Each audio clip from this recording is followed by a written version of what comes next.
What's up, YouTube? It's your boy Jerome coming here today with a review for Black Ink Chicago Season 4, Episode 4. And this episode was titled A Whole New Squad. So without further ado, let's get into the video. So you have the whole group together. You have Lily, you have Charmaine, you have Four, and you have Don and Van.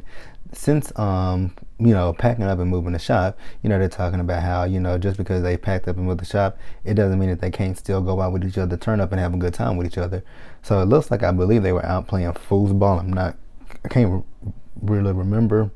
And I will preface this by saying if this video is not the best, it's because I actually just woke up maybe an hour or so ago, and I went to bed and I had a fever. So if it's not that good, that's why it's, it is the way it is, because I just don't feel too good right now. So, like I said, they're out playing foosball or whatever, air hockey. Well, it wasn't air hockey, I think it was foosball that they were playing. So while they're out there doing that, Charmaine, I don't know if she went on Instagram or Twitter or what, but she went on social media and, she saw where Ryan is hiring for, tattoo artists and all that kind of stuff. And, Charmaine just flips out completely because, which I don't get why she flipped out. Like, it really, to me, made no sense why she was flipping out. And, she was, like I said, she was flipping out, getting mad and all this kind of stuff, talking about, Ryan is hiring new people and replacing them and all that kind of stuff. And I'm like, are you serious? Like, y'all sitting here sulking and all this kind of shit, talking about what Ryan did to y'all, instead of y'all actually getting up off y'all asses and, trying to find other work at other tattoo shops. Like, I don't know how many tattoo shops there are in Chicago, but I'm pretty sure there are there are other tattoo shops that y'all could have went to and tried to get work or, something like that. And then, Four basically tried to calm Charmaine down and tell her, don't worry about it and all that kind of stuff. But again, Charmaine is still sitting there harping on it. And I'm actually right there with Four. Like, why you tripping over it? Like, y'all need to collectively come together and figure out something to do. Like, if y'all have to, go out and raise money to, get a new shop or whatever, or like I said, go find another fucking job at another tattoo shop. Like, it ain't that big a deal that Ryan is looking for a new tattoo artist and all that stuff. So I was 100% on Four's side and not on Charmaine's side, because I didn't understand it. But, and then, you got Lily sitting there talking about, tattooing is all this, that's what she's there for. She's trying to build up her clientele and all that kind of stuff. And once again, I feel like, why come y'all just didn't take y'all talent and try to go find work at another tattoo shop, instead of sitting here complaining and, oh, woe is me, Ryan closed the shop, what am I going to do, and all this kind of stuff. So, again, on Four's side, not on Charmaine and Lily's side at all. And then we have the scene with Ryan. He is at the new 9mag shop, and he has his new crew there. And basically, Ryan's whole thing with this is, he wants to go to the Chicago Tattoo Convention. And basically, this is where he will reveal the new 9mag and all this kind of stuff. He people's going to, wonder about what happened to the old 9mag and all that stuff. But he really doesn't have time to worry about that and all that kind of stuff. So, I'm happy that Ryan finally decided to, stop. Again, just like with the other side of the other crew, stop bitching and complaining about stuff and, come up with a new solution. So I'm happy that Ryan finally came up with the solution to reinvent 9mag and, hire new people. Because if he felt like that group was so toxic and all that kind of stuff, it's time for you to say, hey, fuck them. I'm going to do what's best for Ryan, and I'm going to open up me a whole new shop and give me a whole new group of people that are not toxic like the other people, and move on with my life and all that kind of stuff. So I'm happy that Ryan is finally starting to say he's not going to stop tattooing, but he is going to keep 9mag alive, and he's just going to rebuild it and rebrand it so that way it works out for him in the long run. So I'm actually happy about that one. All right, so then we get Ashley. She is out to eat with her boys. And basically, she's talking about, how she's still leaving to go to Texas to stay with her brother.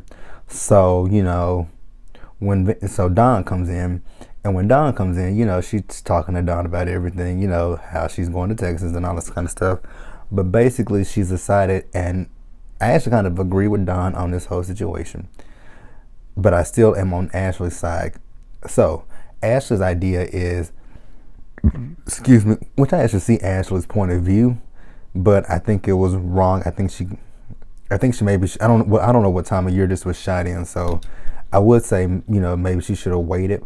But Ashley's whole thing is she'll take the baby with her because the baby needs to be with her, and he has no obligations such as school and all that kind of stuff.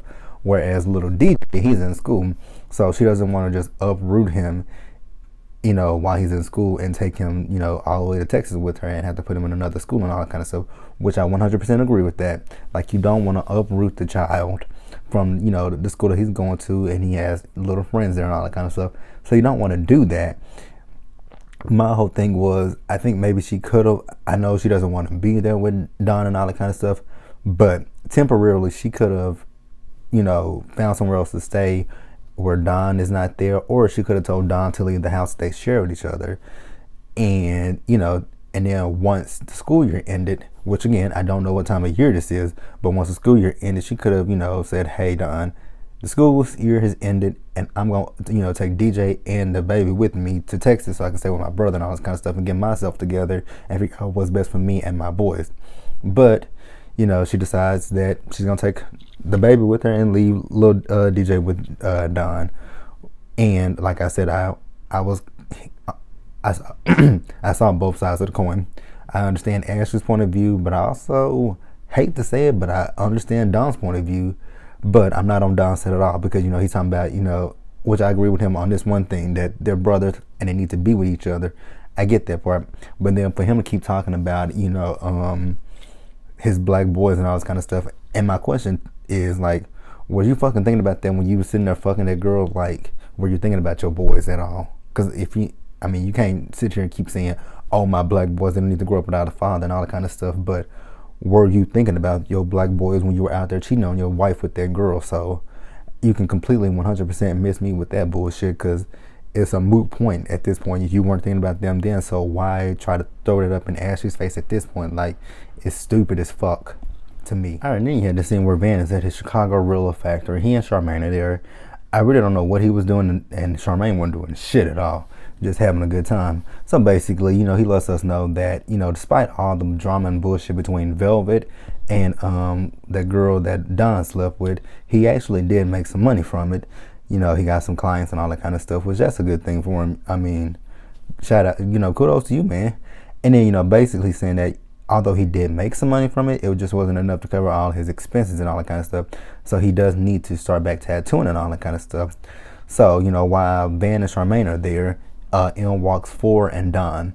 And, they walk in because Lily sent out a group text message to all of them to have them meet at his factory so that they could talk. And everybody knew about it minus Van.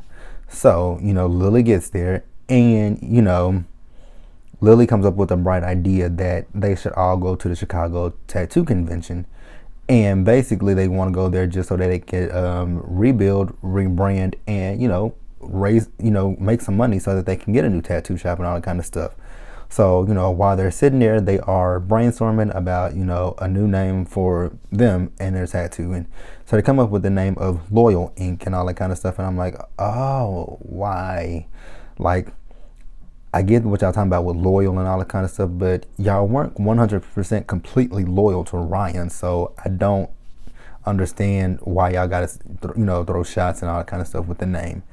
So, Lily is talking about, since they're naming it Loyal Ink, she pulls Charmaine to the side, and basically she has a conversation with Charmaine about Velvet. When Velvet came over to her and Cobra's place, basically to start that mess between Danielle and Terrence. So when she pulled her to the side, she told her about it, Velvet coming over there. And, she shows her the text messages between Velvet and Charmaine. I mean, not Charmaine, but Velvet and Terrence. My bad, y'all. So she shows her those text messages, and Charmaine is sitting there reading them and all that kind of stuff. And then, at the end of it, she just tells Lily to, text her those messages so she can go back and, kind of show them to Danielle so that Danielle can actually see that maybe Velvet was not lying after all. So, all right, then you get this thing with Banner and his family. He is, they're eating dinner and all that kind of stuff. They ordered pizza, which their pizza did look mad fucking good, and I'm hungry as fuck. Maybe that's why the pizza looks so good to me. So, they sit down and they have pizza, and his daughter, Brianna, her phone keeps going off, and, he asks her, who is that, texting you and all that kind of stuff. And, she's a 16-year-old girl, and she's just kind of, beating around the bush about who it is. But then it kept going off and going off, and then Van finally takes the phone and he asks her, who is Aaron and why does he have a heart and a lock next to his name? And then, she tells him, well, that's her boyfriend and all this kind of stuff. And Van is basically surprised to hear that, his daughter has a boyfriend and all that kind of stuff. Van's whole thing is, he knows how a 16-year-old teenage boy thinks and all that kind of stuff, because he was once a 16-year-old teenage boy.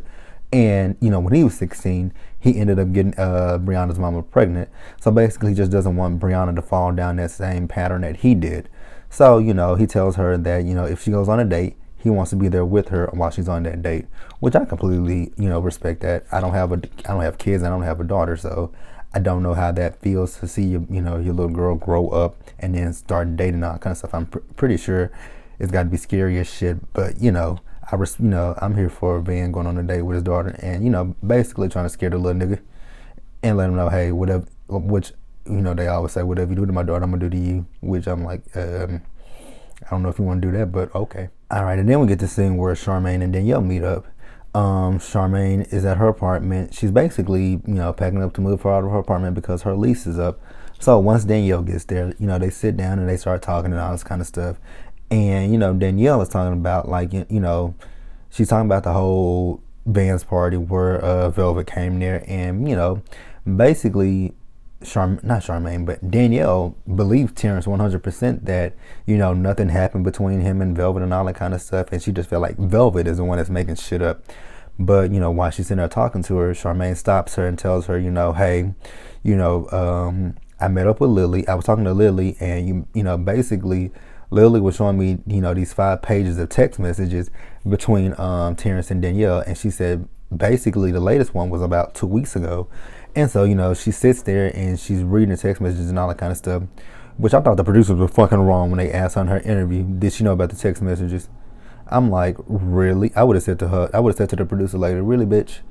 Do you think that I knew about these motherfucking text messages between him and this hoe? No, I didn't know that shit. Like, what the fuck? Who knows that? Who knows that they man is in there texting a nasty stripper bitch like Velvet? Like, hell no, I didn't know that he was texting that bitch. So basically, Danielle's whole thing is, since she sees the proof that he was in fact texting Velvet, she doesn't know what to do, but she is going to sit down and have a conversation with Terrence. But basically, she's just sitting in limbo because she doesn't know what to do with it, all this information that she's now getting. But she is happy that not Danielle, why do I want to keep saying Danielle up for Charmaine? But she is happy that, Charmaine brought this information to her, which, y'all are family, so, she should bring this information to you. All right, and then we get to the scene where Van and his daughter are driving up to a movie theater so that he can, take her on a date with her little boyfriend. So once he gets out the car, he meets the little boyfriend. He finds out that he asked the boy what's his name. He says Aaron. He was about to tell him his last name, but he cut him off. Then he asked him how old he was. He said he was 17 years old. And then he looked at him. He said, you got tattoos? And he said, yeah, a few. And he said, you got a mustache too. So basically, he was just trying to, ruffle his feathers and give him a hard fucking time. So, while they're sitting there talking, you have a whole group of dudes come up. I did notice that Don was a part of it. So basically, he just had a whole group of fathers come up, basically just trying to, scare the shit out of that little boy. And, while they're sitting there talking, he's just laying down some ground rules for what he wants to happen and do not happen on the date.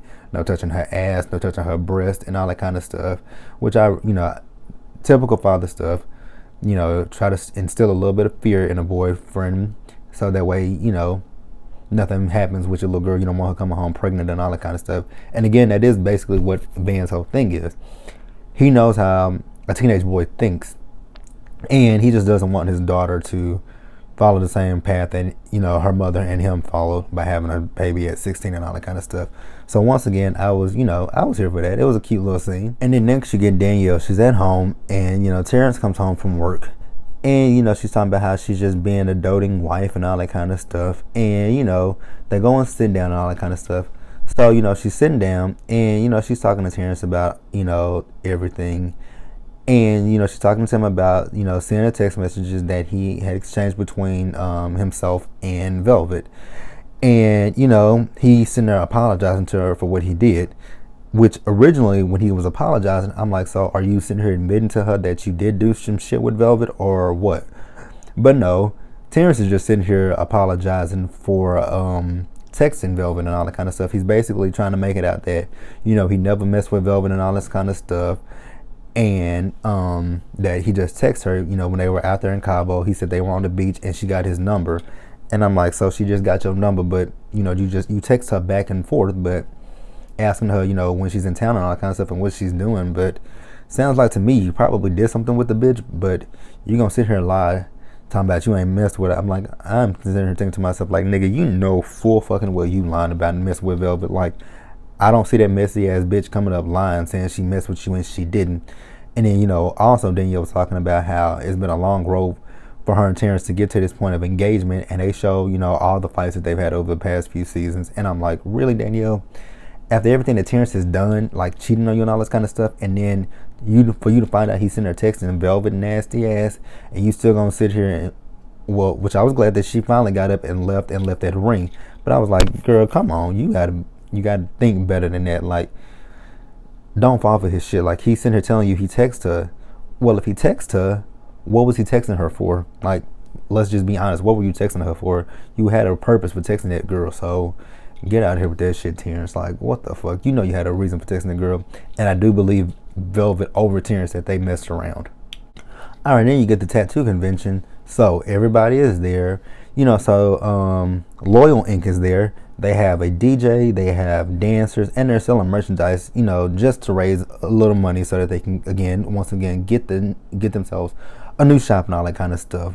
And then you got Charmaine. She is on the microphone, loud as hell, hosting the event. And I'm like, God damn, Charmaine, do you ever talk at a low level or some shit? Like, damn, you always yelling, and it's always bitch this and bitch that, and then she's yelling. I'm like, okay, if that's what works for Charmaine, it works for Charmaine. So you get Ford to come there, and he brings them the banner, but, you know, he just comes in there to drop off the banner because he forgot his bloodborne pathogen, which I don't know what that is, but he said it's something that all tattoo artists need. So that's why he has to leave to go get that in order to, you know, do his tattoo and all that kind of stuff.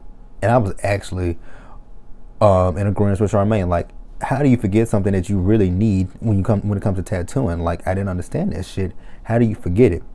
So, like I said, once he leaves, you know, they get to doing the tattoos and all that kind of stuff. You know, Lily's doing her tattoos, Van is doing tattoos, and Don is doing tattoos. But then, you know, a little bit into it, Don, he has to leave to go pick up DJ and all that kind of stuff. And, you know, basically, since Ashley is gone, he is a single parent. And, you know, he just has to go get his child, but he says he will come back and all that kind of stuff. So once Don leaves, that's when Charmaine and Danielle go out to try to find other, you know, clients to try to get tattoos and all that kind of stuff. So when they're walking around asking people, hey, do you want to get tattooed today? And, you know, some people were saying no, and I don't know if anybody ever said yes to them, but while they're walking around, they walk up on Ryan's booth with his new 9 mag and all this kind of stuff. And then this one, Charmaine flips out again, talking about, here go Ryan with a new motherfucking 9 mag. And I'm like, Charmaine, why are you concerned about that? Like, y'all over here with y'all Loyal Inc. stuff, and y'all trying to raise money, you know, get the money so y'all can get a shop. Like, let Ryan do him and y'all do y'all. Like, what the fuck? Like, I don't get it and all that I just don't get that shit. Why are you sitting here harping on Ryan doing what he's doing when y'all over here trying to get a new shop yourselves? Like, what the fuck, Charmaine? So Charmaine goes back and tells the whole group that Ryan is over there and he has a crew and they calling themselves 9 mag. So basically Van just completely flips the fuck out and throws a little temper tantrum and walks away. But Lily, you know, she didn't throw a tantrum. She just goes over there where Ryan is, and basically she wants to know, you know, why he did what he did. And basically Ryan is just telling her, hey, you know, I felt like everything was toxic and everything, so I had to remove myself from the situation. And Lily was like, well, you know, I never really was, you know, did anything to you. Only thing I said was fuck Ryan and all that kind of stuff. But Ryan was just not here to, you know, for anything that was going on with Lily.